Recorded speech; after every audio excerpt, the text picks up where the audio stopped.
ಇವತ್ತು ನಾನು ಒಂದು ರೆಸಿಪಿ ಟ್ರೈ ಮಾಡಬೇಕಂತ ಅಂದ್ಕೊಂಡಿದ್ದೀನಿ. ಇವತ್ತು ಊರಿಂದ ಎಲ್ಲರಿಗೂ ಗೊತ್ತಲ್ವ, ಮಟನ್ನು ಗುಡ್ಡೆ ಮಾಂಸ ಅಂದ್ಬಿಟ್ಟು ನಾವು ಊರ ಕಡೆ ಎಲ್ಲ ಹಾಕ್ತೀವಿ.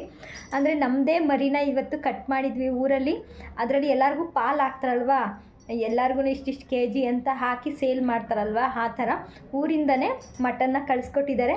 ಇವತ್ತು ಮಟನ್ನ ಸಾಂಬಾರನ್ನ ರೆಡಿ ಮಾಡೋಣ. ನಾನು ಇವತ್ತು ಯಾವ ರೀತಿ ಮಾಡ್ತೀನಿ ಅಂತ ತೋರಿಸ್ಕೊಡ್ತೀನಿ. ಏನೇನು ಐಟಮ್ಸ್ ಬೇಕು ಅಂತ ಇಂಗ್ರೀಡಿಯೆಂಟ್ಸ್ನ ನೋಡೋಣ. ಮಟನ್ ಸಾಂಬಾರಿಗೆ ಬೇಕಾಗುವ ಸಾಮಗ್ರಿಗಳು: ಬೆಳ್ಳುಳ್ಳಿ, ಪುದೀನ, ಕೊತ್ತಂಬರಿ ಸೊಪ್ಪನ್ನ ನಾನು ನಾಟಿ ಸೊಪ್ಪನ್ನ ತೊಗೊಂಡಿದ್ದೀನಿ, ಟೊಮೊಟೊ ಅರ್ಧ, ಸ್ವಲ್ಪ ಕರಿಬೇವು, ಬ್ಯಾಡಗಿ ಮೆಣಸಿನ್ಕಾಯಿ, ಧನಿಯಾ ಪೌಡರು, ಈರುಳ್ಳಿ ಸಣ್ಣದಾಗ ಹಚ್ಚಿಟ್ಕೊಂಡಿರೋದು, ಮತ್ತು ತೆಂಗಿನಕಾಯಿ, ಶುಂಠಿ, ಸ್ಟಾರ್ ಮುಗ್ಗು, ಚಕ್ಕೆ, ಲವಂಗ, ಮೆಣಸು, ಪಲಾವ್ ಎಲೆ ಸ್ವಲ್ಪ, ಅಜ್ವೈನು, ಮತ್ತು ರೋಸ್ಟೆಡ್ ಗ್ರಾಮು ಕಡಲೆ, ಮತ್ತು ಖಾರಕ್ಕೆ ತಕ್ಕಂತೆ ಮೆಣಸಿನ್ಕಾಯಿ, ಮತ್ತು ಸ್ವಲ್ಪ ಅರಿಶಿಣ. ಇದನ್ನು ಇವಾಗ ನಾವು ಇದನ್ನು ಫ್ರೈ ಮಾಡ್ಕೊಳ್ಳೋಣ. ಇವಾಗ ಎಣ್ಣೆ ಕಾಯ್ದಿದೆ, ಇವಾಗ ಫ್ರೈ ಮಾಡ್ಕೊಳ್ಳೋಣ. ಮೆಣಸಿನ್ಕಾಯಿನ ಹಾಕ್ಕೊಳ್ಳೋಣ.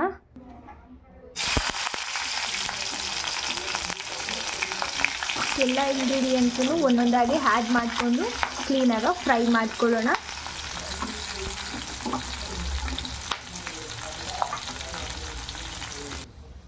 ಕ್ಲೀನಾಗ ಇವಾಗೆಲ್ಲ ಫ್ರೈ ಆಗಿದೆ. ಇದನ್ನು ತಣ್ಣಗೆ ಮಾಡಿಕೊಂಡು ಗ್ರೈಂಡ್ ಮಾಡ್ಕೊಳ್ಳೋಣ ಪೇಸ್ಟಾಗಿ. ನಾವು ಫ್ರೈ ಮಾಡಬೇಕಾದ್ರೆ ಹಸಿ ವಾಸನೆ ಎಲ್ಲ ಹೋಗೋ ಥರ ಫ್ರೈ ಮಾಡ್ಕೋಬೇಕು ಇದನ್ನು. ಇವಾಗ ಮಟನ್ನ ಹುರ್ಕೊಳ್ಳೋಣ. ಎಣ್ಣೆ ಸ್ವಲ್ಪನೇ ಹಾಕೋಬೇಕು. ನಾನೇನು ಸ್ವಲ್ಪ ಎಣ್ಣೆ ಹಾಕಿದ್ದೀನಿ. ಜಾಸ್ತಿ ಎಣ್ಣೆ ಮಟನ್ ಸಾಂಬಾರಿಗೆ ಎಣ್ಣೆನ ಹಾಕಬಾರ್ದು, ನಾನು ಹಾಕೋದಿಲ್ಲ ಎಣ್ಣೆನ. ಈಗ ಆನಿಯನ್ನ ಸ್ವಲ್ಪ ಆ್ಯಡ್ ಮಾಡ್ಕೊಳ್ಳೋಣ.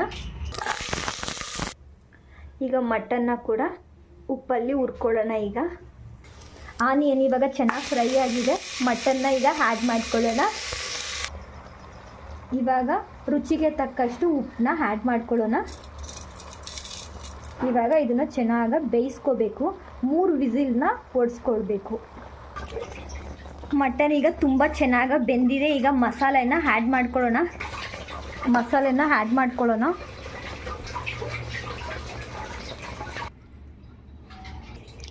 ಮಸಾಲೆ ಎಲ್ಲ ಆ್ಯಡ್ ಮಾಡಿಕೊಂಡು ನೀರೆಷ್ಟು ಬೇಕು ಅಂತ ನಾವು ನೀರು ಕೂಡ ಆ್ಯಡ್ ಮಾಡಿಕೊಂಡು ಇವಾಗ ಇದನ್ನು ಬೇಯಿಸ್ಕೋಬೇಕು. ಆಲ್ರೆಡಿ ಮಟನ್ನು ನಾವು ಕೂಗಿಸ್ಕೊಂಡಿದ್ದೀವಿ.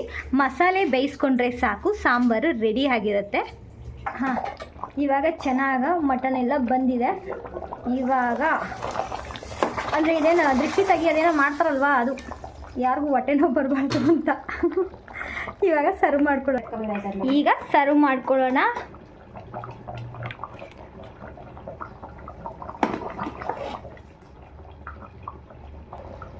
ನೋಡ್ತಾ ಇದ್ರೇ ಬಾಯಲ್ಲಿ ನೀರು ಬರ್ತಾ ಇದೆ. ಇದು ಮಶ್ರೂಮ್ ಫ್ರೈ ಅನ್ಕೋಬೇಡಿ, ಇದು ಮಟನ್ ಸಾಂಬಾರ್. ನಿಮಗೂ ಬಾಯಲ್ಲಿ ನೀರು ಬರ್ತಾ ಇದೆ ಅಂದರೆ ನಿಮ್ಮ ಮನೇಲಿ ಮಾಡ್ಕೊಳ್ಳಿ, ನೀವೇ ತಿನ್ಕೊಳ್ಳಿ. ಮಟನ್ ಸಾಂಬಾರನ್ನ ಟೇಸ್ಟ್ ಮಾಡೋಣ. ಸಕ್ಕತ್ತಾಗಿ ಫ್ರೇಗ್ರೆನ್ಸ್ ಮಾತ್ರ ಸೂಪರಾಗಿದೆ. ಪೀಸ್ ಕೂಡ ತುಂಬ ಸಾಫ್ಟಾಗಿ ಬೆಂದಿದೆ.